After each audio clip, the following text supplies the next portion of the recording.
Hey guys, today I'm going to show you how I install my dash cams and specifically how I installed my front and rear dash cams on my new 508. We have everything you need here: a multimeter, cutter, a set of cable terminals for the electrical wiring, of course the wiring for the front and rear cameras, clip removal tool for the panels of the interior.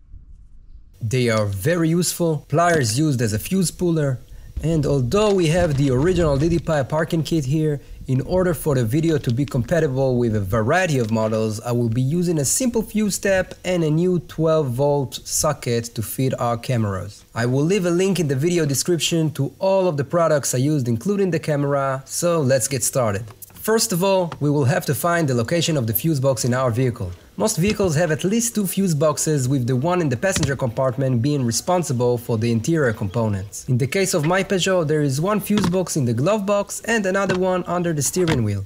So I removed the plastic panels that are around the fuse box so that I have easy access to work and also that you have a more clear view of the process.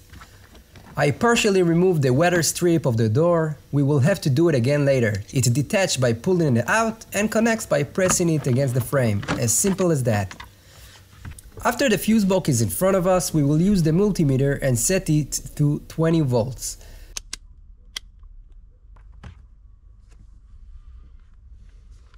After that, we will take one of the probes of the multimeter and ground it by attaching it to bare metal. With the second probe, we will look for a fuse that got 12 volts only after the ignition is in the on position or after starting up the engine. So, after checking a number of fuses that have no voltage with the engine off, I press the start button and check if one of them now has 12 volts. And I found a fuse just like I want, which I knew in advance was responsible for the radio system. By the way, on most fuse box covers, you can find a diagram for each fuse. I removed the desired fuse from the fuse box and connect it to the new fuse step. The fuse step has two slots. On one slot end, there is a red wire which goes to the newly connected component, in this case, a 12-volt socket. The other slot goes to the fuse box and feeds the same component that the fuse box originally feeds, in our case, the radio system. So in the slot that goes to the fuse box, I connected the 15 amps fuse that I pulled out of the fuse box, and in the slot that goes to the new socket, I left the 3 amps fuse that fits the dash camera specs.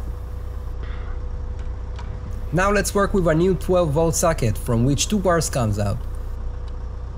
Black wire for the ground and the red wire for the positive. First we will strip the black wire and attach a round terminal to it.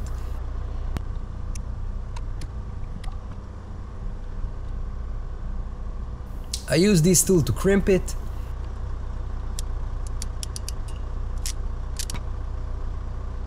and with heat we will melt and shrink the insulation.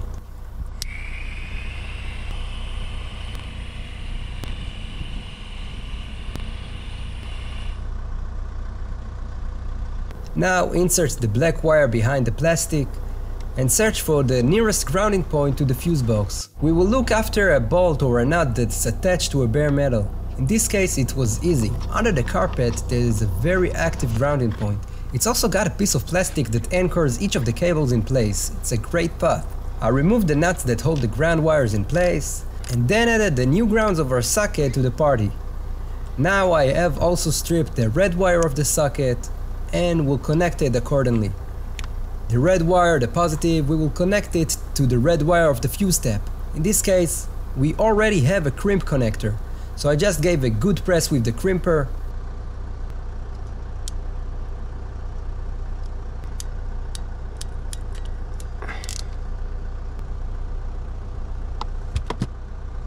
And everything is good to go.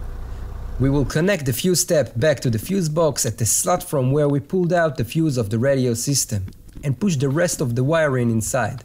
Now we will turn the key in the ignition or press the start button, and by connecting the charger we will check if there is a power inside the 12-volt socket. Now we can be sure that the installation was successful. So after we have created a new power point, in the next step we will connect the camera to see that it gets power.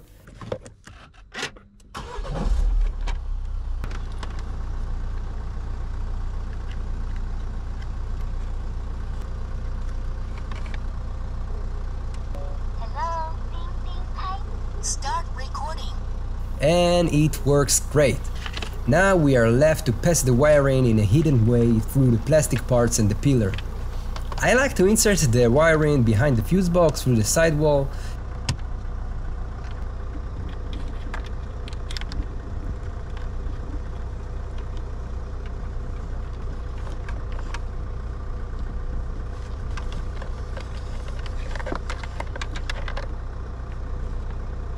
Then hide the wiring behind the weather strip.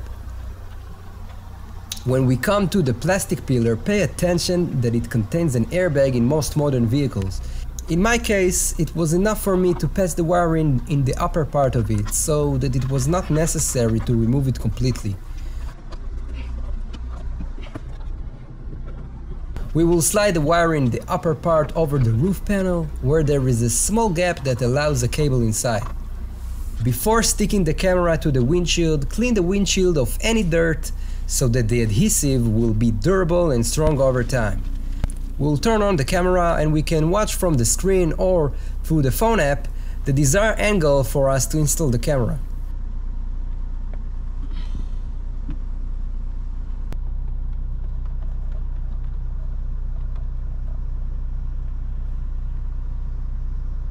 We will expose the double-sided adhesive and stick the camera to the windshield by pressing gently and for a couple of seconds.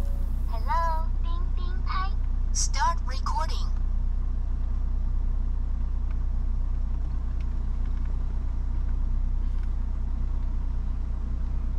After that, we will stretch the rest of the cable where we passed it, so there is no slack left, and put back all the panels and weather strip that hide it. We are getting close to the end, so if this video helped you, don't forget to interact with the channel, click the like button, share the video, subscribe to the channel and watch some of the other videos on the channel. The rest of the cable will be wrapped and secured with a zip tie or a plastic strap that usually comes with the cable.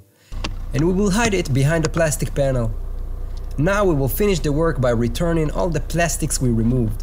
Make sure you watch through the end because I want to show you how I made a clean installation of the rear camera as well.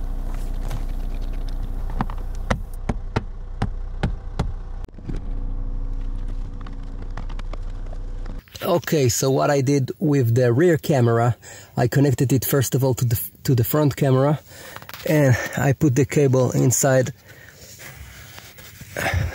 between the headliner and the roof, and go into this pillar on the upper side of the pillar, and then it going inside this seal, and from this seal it goes from the inside all the way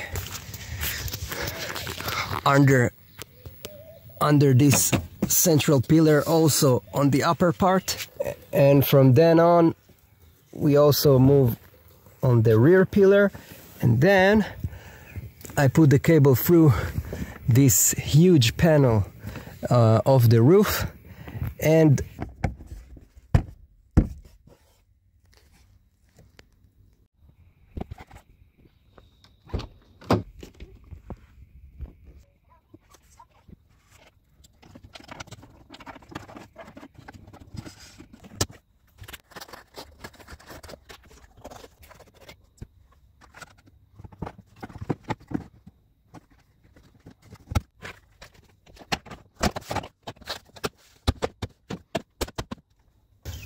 I took off this plastic piece so I can move the cable inside, and then made it way through this rubber booth which contains the original wiring harness, and then it goes with the original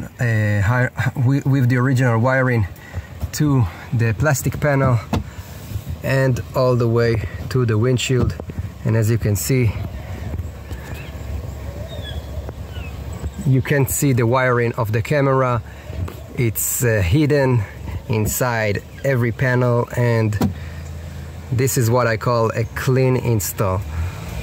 Thank you for watching, and see you on the next time.